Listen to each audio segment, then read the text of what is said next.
Hello, good morning students.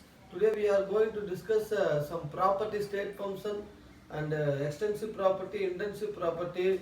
What is meant by the mechanism processes? What are the processes present?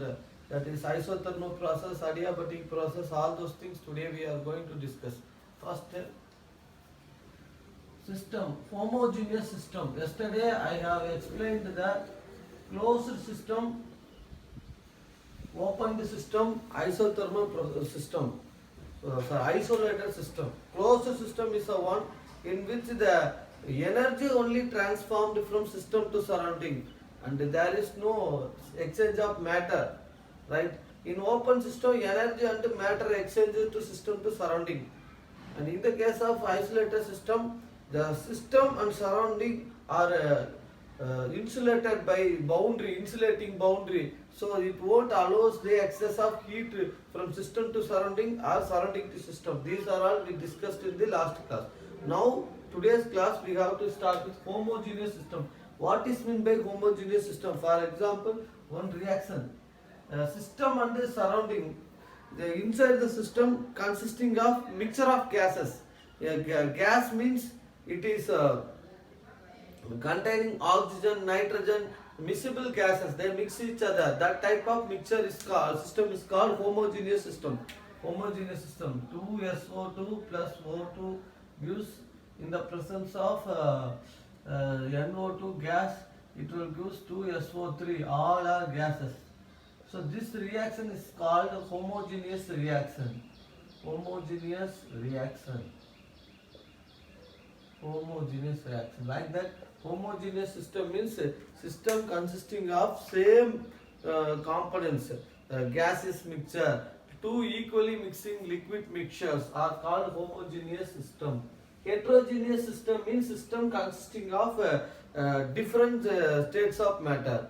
System consisting of same state of matter is called homogeneous mixture, homogeneous system. System consisting of different states of matter are called heterogeneous mixture. Now we are going to start with a state function. What is meant by state function? State function is defined as the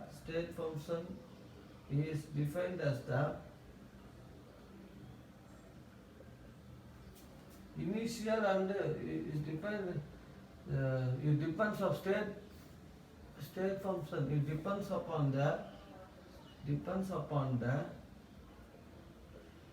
initial and final state of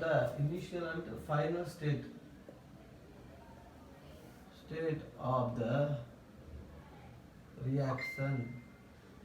It will not depend upon where the path it comes, that means mechanism, where the path it comes. Example for state function is pressure, volume, temperature, number of moles, etc. Altitude.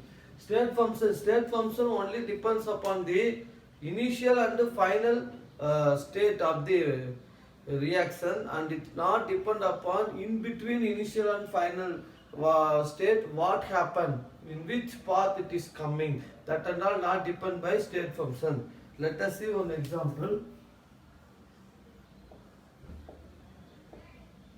Initially the volume is equal to 20 liters V1, and then finally final volume V2 is equal to 10 liters. So initial and final. So volume is depend upon state function, because whenever I am increasing the pressure, volume will be decreased. Pressure, piston. So that volume is a state function, pressure is a state function, temperature is a state function. For gaseous system, pressure, volume, temperature is different when compared to the liquid system or solid system. So according to the nature of the matter, these pressure, volume, temperature vary. So they are called as measurable properties. Pressure, volume, temperature are called as measurable properties.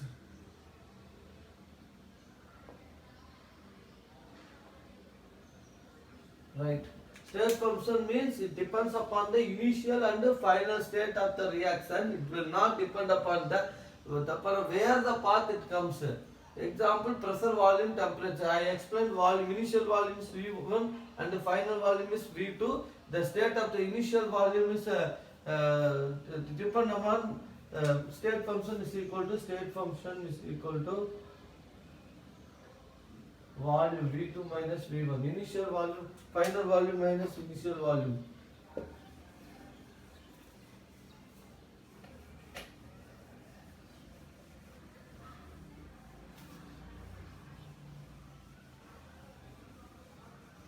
Now I am going to tell about what is extensive property and what is intensive property.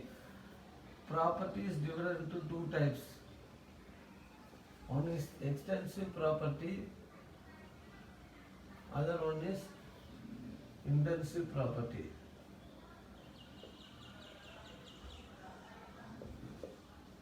Extensive property is the one which depend upon the mass of the substance, amount of the substance, quantity of substance. It depend upon amount of substance.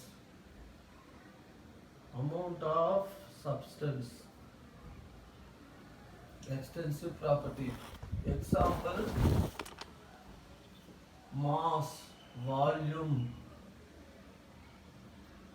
heat capacity, etc. Mass, how much kilogram we are taking, volume, how many liters we are taking, that are all called extensive property. Intensive property, it does not depend upon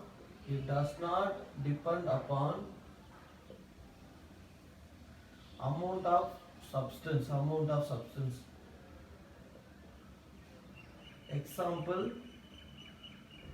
boiling point, melting point, refractive index, density,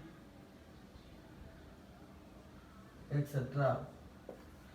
See, intensive property is the one which does not depend upon the amount of substance. Example, boiling point and melting point. Suppose I am taking 500 ml of water in a beaker and 200 ml of water in another beaker. I am heating these two beakers.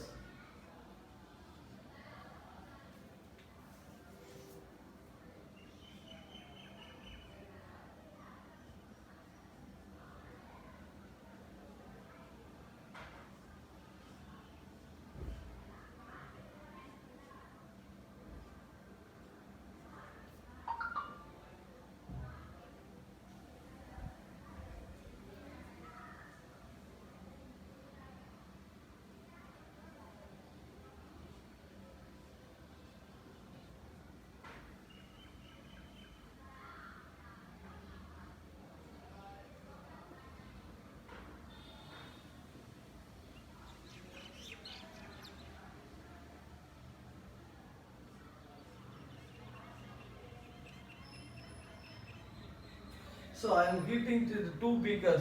One beaker containing 500 ml of water, another beaker containing 200 ml of water. What is the boiling point of water? Both having boiling point is equal to 100 degrees Celsius. So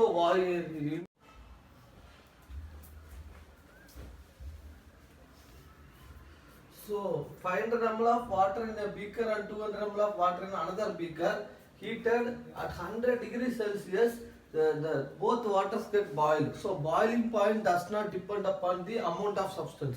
Like that, melting point also not depend upon the amount of substance. Refractive index also not depend upon the amount of substance. The light will pass through the denser medium and the rarer medium will different. That is why refractive index also not depend upon the amount of substance. The refractive, all physical properties are intensive properties. Some of them are mass, volume, heat capacity, or called as extensive property that only depend upon the amount of substance.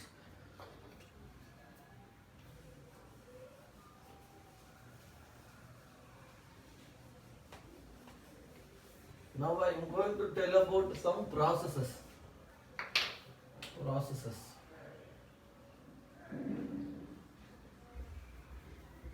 Isothermal process. These are all introduction part of the thermodynamics. Okay, isothermal process, adiabatic process,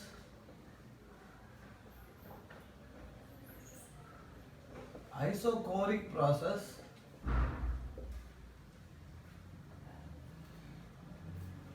isobaric process,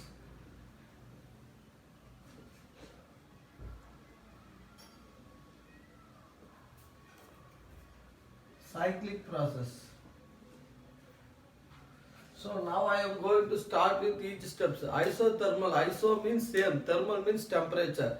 So the chemical reaction takes between initial step and in between the initial step and the final step, the temperature should be constant. Initial step. What is initial step? Initial step is a one, the system will not contact with the surrounding. Final step means the system and the surrounding interact with each other. That is called the final step. Initial step, the system will not interact with the surrounding. Final step, system and surrounding interact with each other. Throughout the reaction, temperature is constant. Throughout, temperature is constant. Are called as isothermal reaction. Isothermal reaction means in between initial and final step there is no change in temperature, constant temperature. Next one is adiabatic process. What is meant by adiabatic process? Adiabatic process means, let us see the thermos flask. Again you see the thermos flask.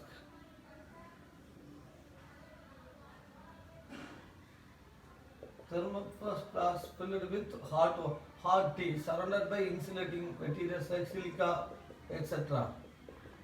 Right? Here no heat going to surrounding and no heat coming from the system.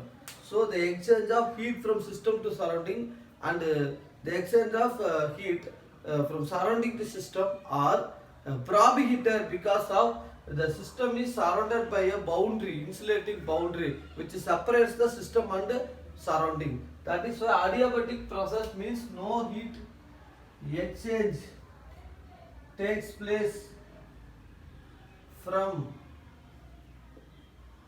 system to surrounding and surrounding to and vice versa. System to surrounding and vice versa. This is called adiabatic process. Example, thermos flask. Thermos flask is an example of adiabatic reaction, adiabatic process. In adiabatic process, the reaction taking place but no heat exchange taking place between the system and the surrounding. That is called adiabatic process. Next, isochoric process. In isochoric process, the volume should be constant. Volume of the reaction should be constant. Let us see. Volume. Let us see the volume. I have 3 boxes. Each boxes having 50 liter. 3 boxes volume is 50 liter. Initially here, how many moles?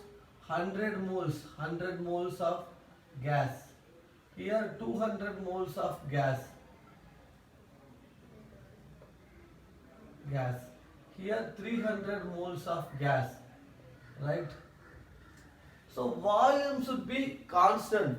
If the variables are number of moles and temperature. If I increase the temperature, the kinetic energy in the molecule also increases. Right? Here the stability is here more, here less, here very less. Here the volume should be constant volume process.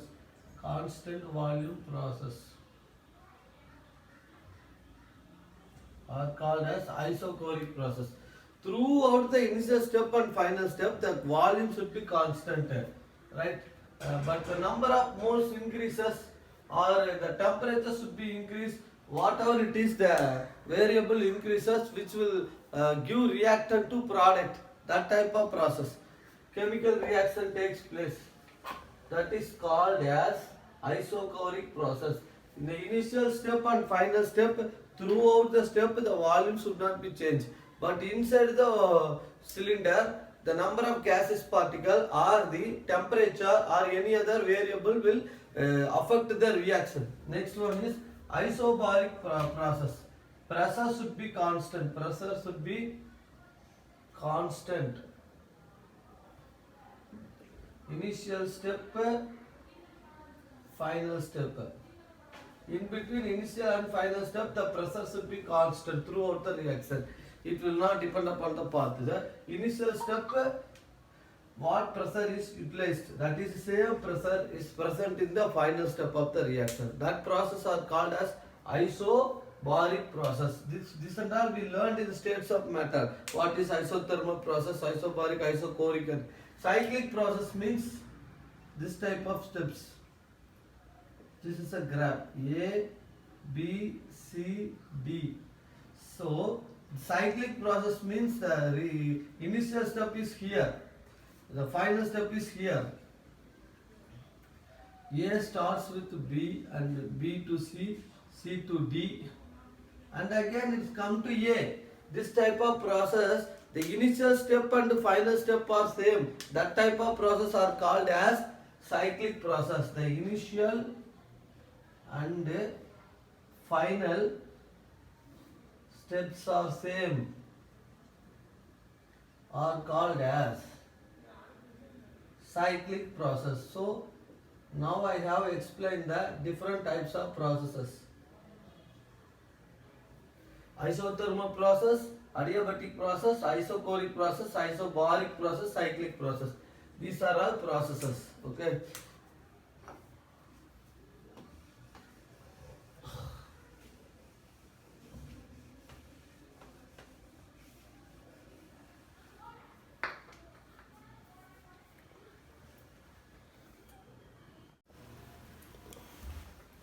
Next one is, dear students, next one is spontaneous process.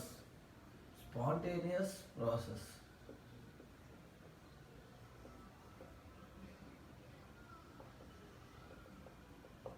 What do you mean by spontaneous process? Those chemical processes, they occur on their own. They occur on their own are called spontaneous process. For example, heat travel from hotter body to colder body by its own. See, this is a stand. I am heating this iron rod. I am fitting the iron rod filled with wax. Iron nail is filled with wax. What happened? I am heating this end. Heat travels. Burner. Heat travels from this end to this end. Each iron nails wax.